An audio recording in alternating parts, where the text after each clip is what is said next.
Je n'oublierai jamais ce silence-là, celui qui précède la panique, celui qui s'installe quand le corps comprend avant l'esprit que quelque chose ne va pas.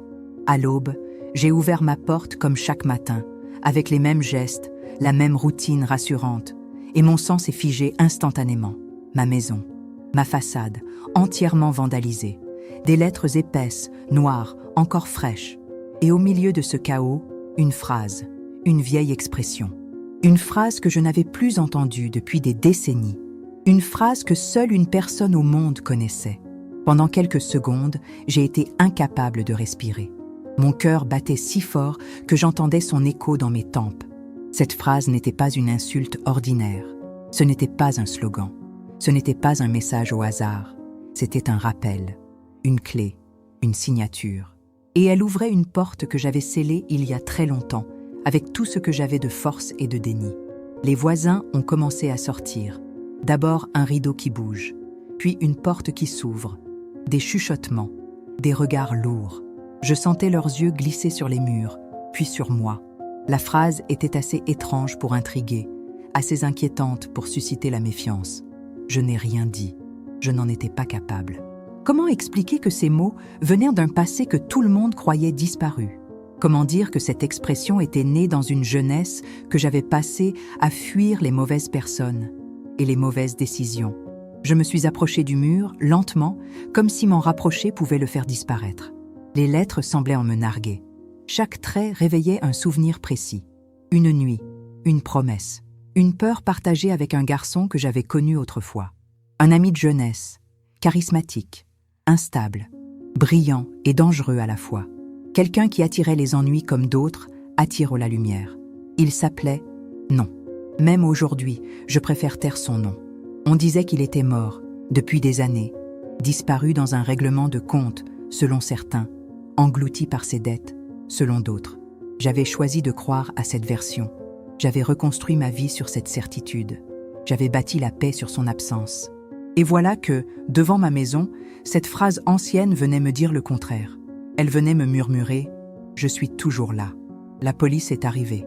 Des questions, des photos, des notes. On m'a demandé si j'avais des ennemis, si j'avais des dettes, si j'étais mêlée à quoi que ce soit d'illégal.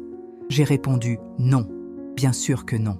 Mais je voyais bien à leur regard que le doute s'installait. Cette phrase, pour eux, n'avait aucun sens. Pour moi, elle en avait trop. Les heures ont passé, la peinture a séché.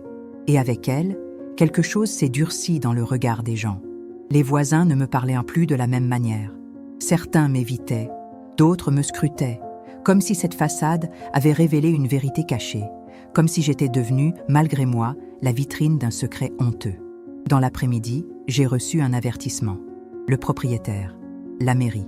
On parlait de nuisances, de troubles à l'ordre public, de possibles conséquences si cela recommençait, comme si j'étais responsable de ce qui m'arrivait. Comme si cette phrase était une confession peinte sur mon mur. La nuit suivante, je n'ai pas dormi. Chaque bruit me faisait sursauter. Chaque voiture qui passait me donnait l'impression qu'on venait finir le travail. Je revoyais ce garçon, ses promesses, ses trahisons. Les moments où j'avais compris que rester près de lui, c'était disparaître avec lui. J'étais partie, sans me retourner. J'avais coupé les ponts. Et maintenant, des décennies plus tard, il revenait, sans visage, sans voix, mais avec cette phrase gravée comme une menace. Je ne savais pas encore pourquoi il refaisait surface. Je ne savais pas encore ce qu'il voulait. Mais je comprenais une chose essentielle. Ce message n'était pas une vengeance immédiate. C'était une mise en scène, un prélude. Et j'étais devenue, sans l'avoir choisi, le centre de son plan. Dès le lendemain, j'ai compris que la peinture sur le mur n'était que le début. La phrase, pourtant déjà effacée à moitié par une tentative maladroite de nettoyage, continuait d'exister dans les esprits. Elle s'était infiltrée dans les conversations, dans les regards, dans cette manière soudaine qu'avaient les gens de mesurer la distance entre eux et moi. La peur ne venait plus seulement de ce passé qui frappait à ma porte, mais de ce présent qui me rejetait sans me connaître. Les voisins se rassemblaient, par petits groupes. Je les voyais chuchoter, s'interrompre quand j'approchais. Une rumeur s'est mise à circuler, vague, mais insistante. Il y a quelque chose de louche chez elle. Personne ne savait quoi. Et c'était précisément cela qui inquiétait. L'inconnu, l'ombre, la possibilité que je sois liée à des histoires sombres. J'ai tenté de sourire, de dire bonjour comme avant. Les réponses étaient polies, mais froides. On me regardait comme on regarde un problème. Les jours suivants, des incidents mineurs ont commencé. Une boîte aux lettres forcée, un sac poubelle éventré devant mon portail. Rien de spectaculaire, mais suffisamment répété pour me faire comprendre que quelqu'un voulait maintenir la pression. Chaque soir, je fermais mes volets plus tôt. Chaque matin, je les ouvrais avec appréhension. Je guettais le moindre signe, la moindre trace, le moindre mot laissé derrière. Puis il y a eu la convocation. À la mairie. On parlait de sécurité, de tranquillité publique. On me demandait si j'étais en mesure de garantir qu'aucun autre acte ne viserait la maison. La question était absurde, et pourtant, elle pesait lourd. Comment garantir l'incontrôlable ? Comment prouver son innocence quand on est accusé de susciter le trouble, simplement parce que quelqu'un d'autre a choisi votre mur comme panneau d'affichage ? Je sentais la colère monter, mais je la retenais. Je savais que toute réaction excessive ne ferait que renforcer les soupçons. Alors, je me taisais. J'expliquais calmement. Je coopérais. Mais au fond de moi, une certitude s'installait. Ce n'était pas une attaque au hasard. C'était une stratégie. On me plaçait au centre d'un récit que je n'avais pas écrit. La nuit, les souvenirs revenaient avec une netteté cruelle. Ce garçon de ma jeunesse. Sa manière de parler bas quand il fallait convaincre. Son talent pour entraîner les autres dans des situations dont il ne comprenait le danger qu'une fois trop tard. Je me souvenais de la phrase, celle qu'il avait inventée, un code entre nous à l'époque, une formule qui signifiait « Quoi qu'il arrive, tu me dois ta loyauté ». J'avais cessé de la prononcer le jour où j'avais compris que la loyauté, avec lui, menait à la chute. Plus je repensais à cette phrase sur mon mur, plus le doute s'imposait. S'il était vivant, alors il m'avait choisi. Pas par hasard, pas par nostalgie, mais parce que j'étais, à ses yeux, la pièce idéale, la femme respectable, discrète, sans histoire, celle que l'on croirait incapable de quoi que ce soit de répréhensible, et qui justement ferait un excellent écran de fumée. Les pressions se sont intensifiées, un courrier recommandé. Une menace de résiliation du bail si les troubles se poursuivaient. On parlait d'image du quartier, de responsabilité indirecte. Chaque mot était une lame fine, polie, administrative. Rien d'illégal. Tout était cruel. Je me sentais piégée dans un engrenage où mon silence était interprété comme de la dissimulation. J'ai compris alors que rester immobile serait fatal, que subir, cette fois, ne me protégerait pas. Si cet homme était derrière tout cela, il comptait sur mon isolement, sur ma peur, sur cette réputation fragile qu'il fissurait méthodiquement. Il voulait que je craque, que je fasse une erreur, que je parle trop ou pas assez. Alors j'ai commencé à chercher, discrètement, sans bruit. J'ai ressorti de vieux carnets, des dates, des lieux, des noms que je n'avais plus prononcés depuis des années. Chaque indice confirmait ce que je redoutais. Quelqu'un tirait les ficelles et ce quelqu'un connaissait parfaitement mon passé et mes limites. Je ne savais pas encore comment tout cela allait finir, mais je savais désormais que je n'étais plus seulement une victime. J'étais devenue une cible. Et pour survivre, il allait falloir transformer la peur en lucidité. La confirmation est arrivée un soir où je ne l'attendais plus. J'étais assise à la table de la cuisine, entourée de papiers jaunis, de notes griffonnées à la hâte, quand mon téléphone a vibré.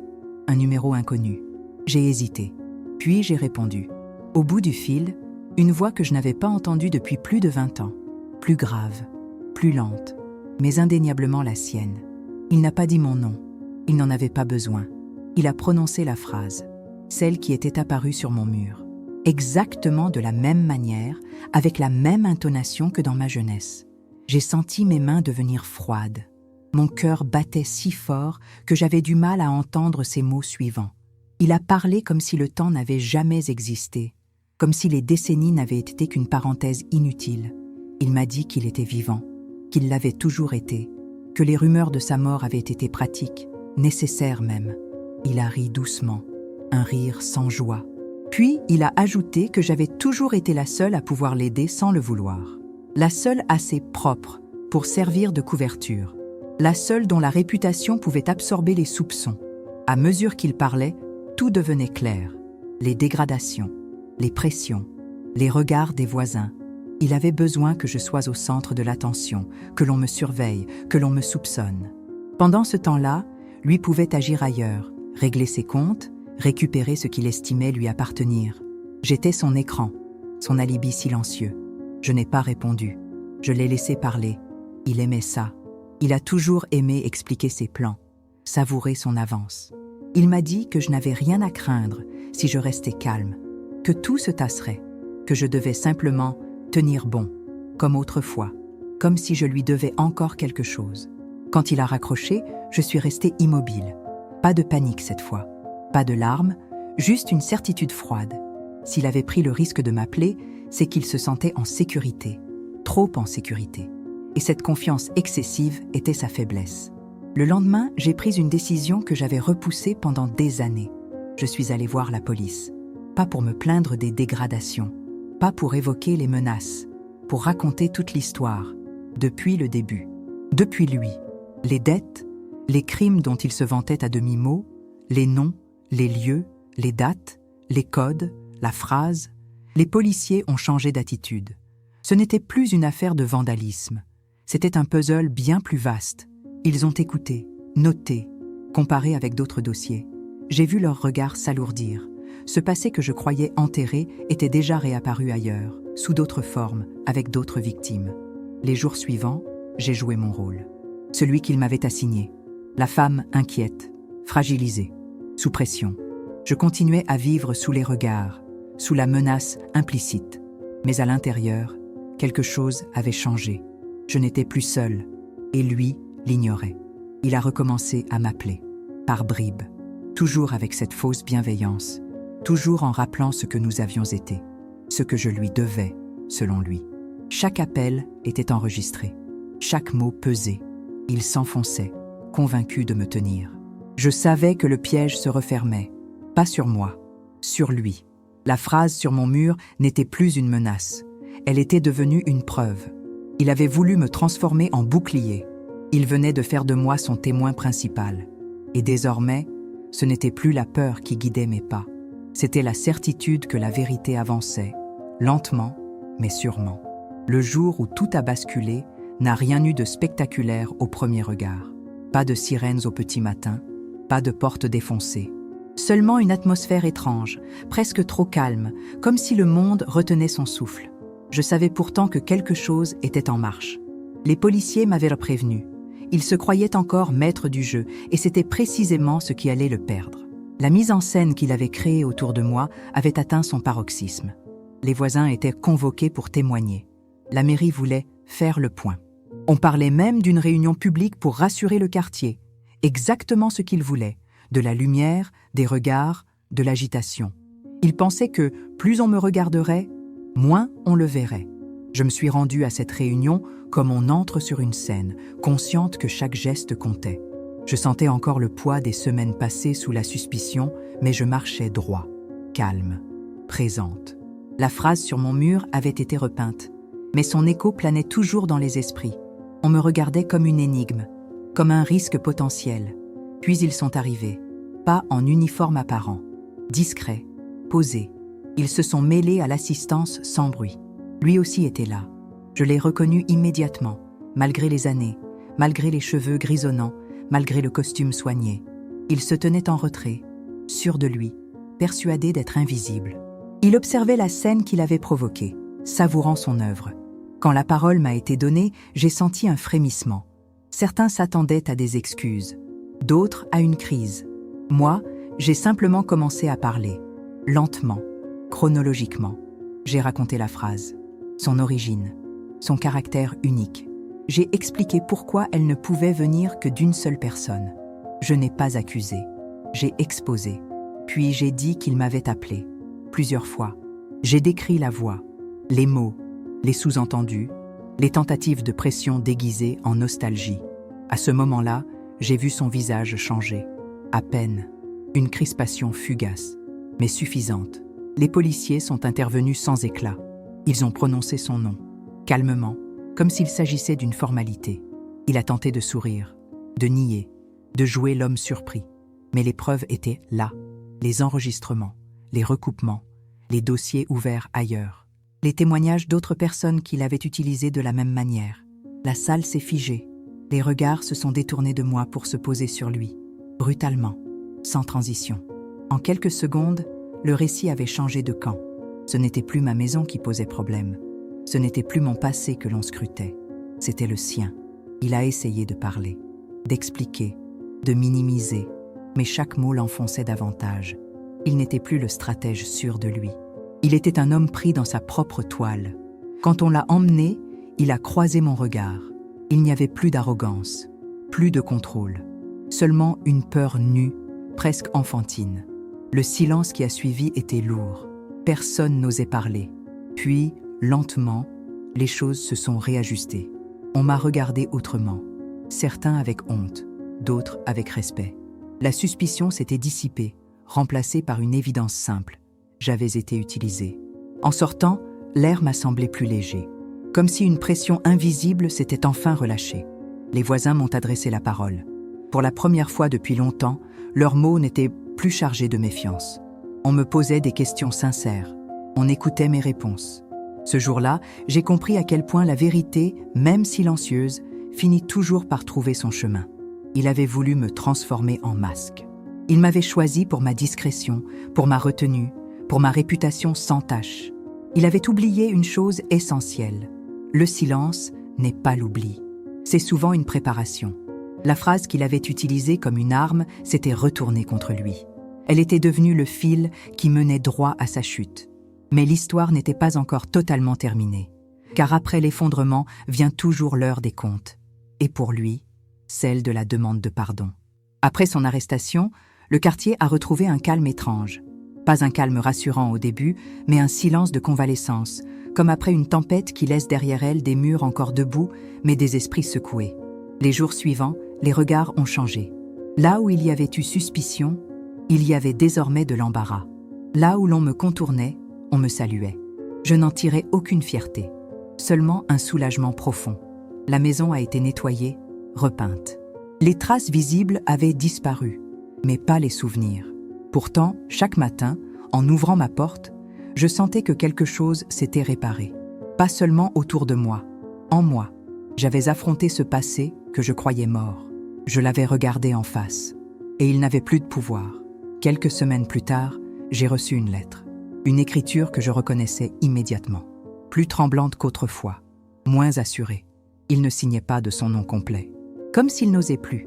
Il écrivait depuis un lieu fermé, surveillé, dépouillé de toute mise en scène. Il disait qu'il avait voulu me revoir, qu'il avait cru que je lui devais encore quelque chose, qu'il avait confondu loyauté et domination. Il parlait de regrets, pas spectaculaires, lents, lourds. Puis il y avait cette phrase, celle que je n'aurais jamais imaginé lire un jour.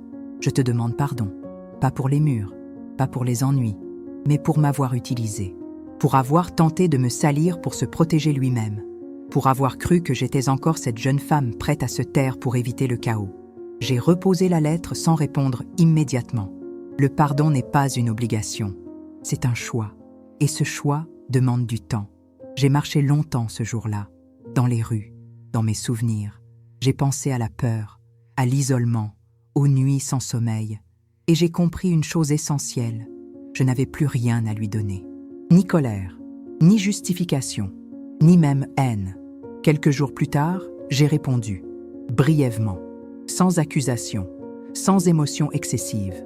J'ai écrit que la justice avait fait son travail, que la mienne, intérieure, était déjà en cours, que je ne cherchais ni vengeance, ni réparation symbolique, que je voulais simplement vivre sans que son ombre ne plane plus sur mon existence, et que, pour cela, il devait m'oublier. Depuis, je n'ai plus eu de nouvelles, et c'est très bien ainsi. Le quartier a repris sa vie. Les conversations ont changé de sujet. Les enfants jouent à nouveau devant les maisons. La mienne n'est plus un point de rumeur. Elle est redevenue ce qu'elle a toujours été, un lieu de passage, de repos, de vérité. Certains voisins se sont excusés, maladroitement. Je les ai acceptés tels qu'ils étaient, parce que la peur fait parfois dire et faire des choses injustes. Ce que cette histoire m'a appris dépasse largement le vandalisme ou la trahison. Elle m'a rappelé que le passé ne reste enterré que tant qu'il n'est pas utilisé comme arme. Elle m'a appris que le silence peut être une force quand il est choisi et un piège quand il est imposé. Et surtout, elle m'a montré que la dignité n'a pas besoin d'être criée pour être reconnue. On a voulu faire de moi un écran. J'ai choisi d'être un miroir. On a voulu me salir pour se cacher. La vérité a éclairé ce qui devait l'être. Aujourd'hui, quand je repense à cette phrase ancienne, je n'y vois plus une menace. Je la vois pour ce qu'elle est devenue. La preuve qu'on ne peut pas construire sa survie sur le dos des autres sans en payer le prix.